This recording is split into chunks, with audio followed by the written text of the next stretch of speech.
Bonjour, c'est Marina du site Accro du budget. Est-ce que vous savez que tenir son budget, ça peut avoir des drôles de conséquences dans une vie?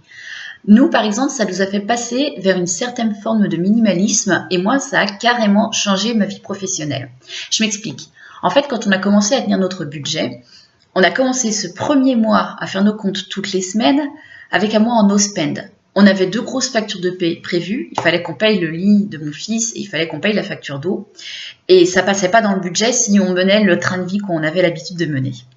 Alors, le premier mois où on a tenu notre budget, toutes les semaines, on regardait nos comptes et on se rendait compte qu'on ne pouvait absolument rien acheter si on voulait que ces 2 factures passent dans le budget. Ça a été très très long.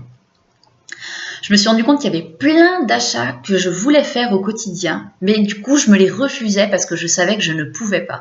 Je pouvais plus acheter les magazines que j'aimais bien. Je pouvais plus acheter du maquillage. Je pouvais plus faire une sortie avec les copines parce que ça passait pas dans le budget. Par contre, le bon côté de la chose, c'est que j'avais très très envie d'une poêle de Bayer parce que j'en avais marre de mes poêles en téflon qu'il fallait changer tous les 6 mois. Mais ces poêles, elles coûtent 30 €. Alors en soi, c'est pas très très important, 30 €. Sauf que ça passait toujours pas dans le budget. Donc j'ai dû attendre un mois pour me payer cette poêle. Je l'ai appréciée. Alors en fait, je me rends compte que le fait de devoir choisir ses achats comme ça, on apprécie vraiment leur valeur. Et au fur et à mesure, je me suis aperçue qu'il y avait beaucoup d'achats que je faisais, non pas parce que j'avais envie de posséder la chose, mais c'était vraiment juste l'acte d'achat qui me donnait une petite étincelle de plaisir. Et dès que je possédais la chose, c'était plus intéressant. J'avais attendu, j'avais acheté, et la possession ne me rendait pas heureuse. Pas plus que ça, en fait. Et puis, en même temps, je m'apercevais qu'on jetait énormément de choses.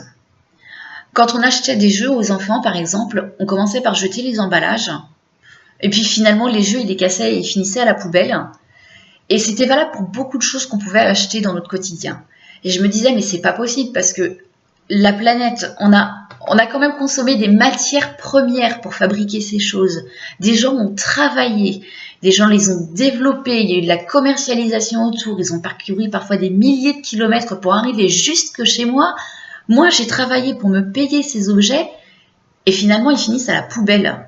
Alors oui, il y en a certains qui étaient recyclés, mais pas tous. Mais c'est vraiment incroyable de se dire qu'il y a autant d'efforts de dépenser, clairement, pour réaliser un objet qui va finir à la poubelle. Donc ces 2 réflexions-là, refuser d'utiliser des choses qui vont partir à la poubelle et refuser de dépenser mon argent sans avoir de vrai plaisir, ça a vraiment fait changer ma façon de consommer.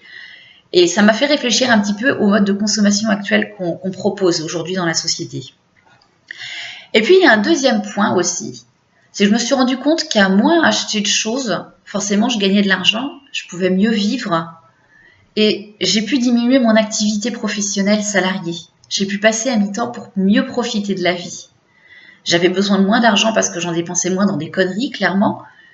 Et du coup, je passais plus de temps avec mes enfants ou avec ma famille. Je passais plus de temps sur un projet qui me tenait vraiment à cœur. C'est le site L'Accro du budget.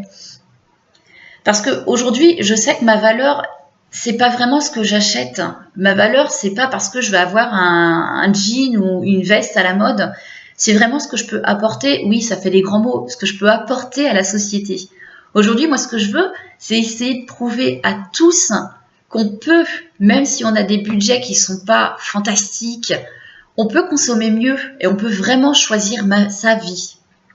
Et c'est ça vraiment que j'ai envie de transmettre dans mon blog, c'est de vous montrer, de vous prendre par la main, que faire ses comptes, c'est pas compliqué, c'est pas chiant, et vraiment, ça peut changer une vie. À bientôt, merci.